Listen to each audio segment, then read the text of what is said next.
আজি আমাৰ এই অনুষ্ঠানটো শ্ৰীমন্ত শংকৰ সংঘৰ গুৰুজনাই দিয়া পবিত্ৰ স্থানত আজি অনুষ্ঠানটো অনুষ্ঠিত হৈছে আৰু খগেন ৰাজবংশীৰ ঘৰত আজি এই নামঘৰ প্ৰতিষ্ঠা হ'ল আৰু নাম কীৰ্তন হ'ল যিখিনি এইবছৰ সোমবাৰ আছে এইখিনি হ'ল। তাৰ লগত আমি সংগতি ৰাখিছোঁ আমাৰ সকলো শিল্পী আমঠু জুবিন গাৰ্গ। তেওঁ যে 30 দিন হৈছে নলবাৰী জিলাই আজি বছৰে শ্ৰদ্ধ আদ্যশ্ৰদ্ধ পাতিছে শ্ৰদ্ধাঞ্জলি পাতিছে ছাত্ৰ সন্থা গোটেই নলবাৰী জিলাখন গতিকে তেখেত স্মৰণ কৰিছে। তেখেতে যেনেকৈ বচনা এই ছিংগাপুৰত তেখেতৰ মৃত্যু ঘটিল সেইটো আমি মৰ্মাহত হৈছোঁ। শ্ৰীমন্ত সংঘৰ তৰফৰ পৰা তেওঁৰ কাৰণে আমি 7 দিন আমাৰ কাৰ্যসূচী বাতিল কৰিছিলোঁ। শ্ৰীমন্ত সংঘৰ গোটেই কাৰ্যসূচী বাতিল কৰিছে 7 দিনৰ কাৰণে আৰু তেখেতক গতিকে ইতিমধ্যে বছৰে তেওঁলোকক গৈছিল যেনে চমকান্ত মহন্ত আৰু যিটো ফেষ্টিভেল মানে উৎসৱ সেই উৎসৱটো তাৰ নৰ্থ ইষ্ট মানে উত্তৰ পূৰ্বাঞ্চল গতিকে এইটো উৎসৱটো তাত ছিংগাপুৰত কৰিছিলে কৰিব যাওঁতে তাতে তেওঁলোকে বাজি গৈছিল হয়তো চমকান্ত মহন্ত সিদ্ধাৰ্থ শৰ্মা হয়তো কেশৰ চন্দ্ৰ গোস্বামী বা যে অমৃত প্ৰভা এইসকলে বাজি গৈছে হয়তো তেওঁক তাকলৈ লৈ যায় অৱহেলা কৰিলে তেওঁৰ কি হ'ল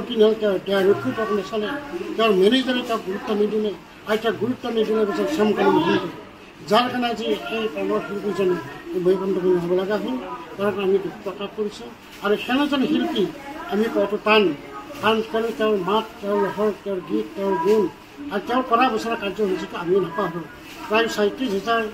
38,000 তেওঁ গীত মই তেওঁ ৰচনা কৰিছিলে আৰু ৰচনা কৰি পেলাই তেওঁ গাইছিলে তেওঁ কোনে নাজানে। আজি ভূপেন হাজৰিকা মৰিছোঁ কিন্তু জুবিন গাৰ্গৰ মৰাৰ পিছত আজি বিশ্বৰ চতুৰ্থ হিচাপে তেওঁৰ পিছত সমাধিত মানুহ লগ হৈছিল গোট খাইছিল আৰু আমি জানো সোণাপুৰৰ সেই স্থানত তেওঁক মানে সমাধি কৰা হৈছে আৰু সমাধি 1 কোটি টকাৰ ওপৰত তেওঁলোকে সমাধি সৃষ্টি কৰি বনাইছিল আৰু তাতে হাজাৰ ছাত্ৰী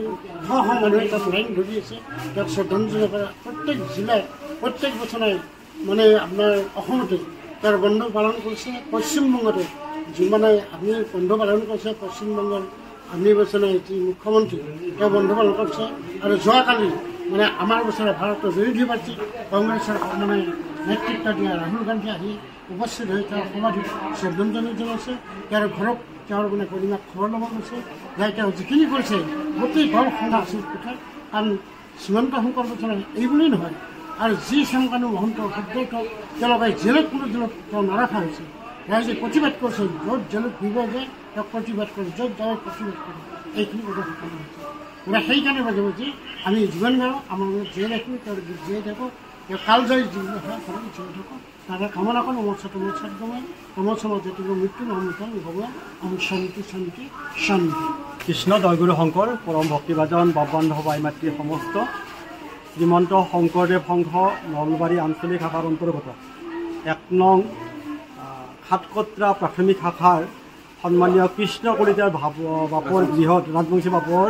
গৃহত আজি গুৰু আসন প্ৰতিষ্ঠা কৰি জিলাখনৰ বা জিলাৰ বাহিৰৰো বহুত ভকত বৈষ্ণৱক মাতি আনি ইয়াতে নাম কীৰ্তন কৰাৰ অন্তত এতিয়া ভাগৱত পাঠ চলি আছে আৰু এই মাজতে নাম প্ৰসংগৰ অন্তত সন্মানীয় খগেন ৰাজবংশী বাপজনাক আমাৰ সাতকত্ৰাৰ তৰফৰ পৰা তেখেতক সম্বৰ্ধনা জনোৱা হৈছে আৰু এতিয়া ভাগৱত পাঠ চলি আছে আৰু আজিৰ এই দিনটোত আমি অত্যন্ত আনন্দিত আহ্লাদিত হৈছোঁ বাপসকলক এই ভাগৱতৰ যে অমীয়া মাধুৰী যে সুন্দৰ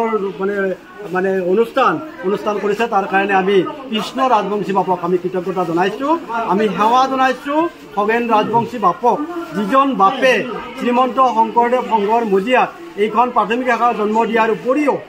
আমাৰ আটাইৰে শ্ৰদ্ধাৰ আমাৰ আটাইৰে ভক্তিভাজন শ্ৰীমন্ত শংকৰদেৱৰ আজীৱন প্ৰচাৰক সন্মানীয় মৰিৰাম দাস বাপজনাৰ সৃষ্টিৰ অন্তৰালত থকা এই ব্যক্তিজন হৈছে আমাৰ খগেন ৰাজবংশী বাপ আৰু এই বাপজনাক এই এটা শুভ মুহূৰ্তত আমি তেখেতক কৃতজ্ঞতা সেৱা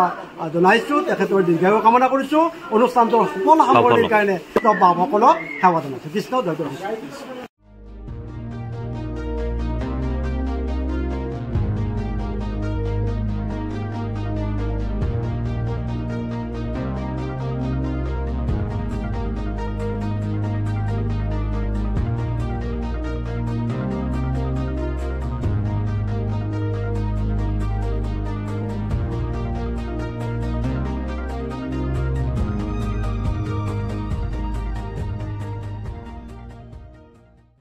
Stay informed, stay ahead. News Any 365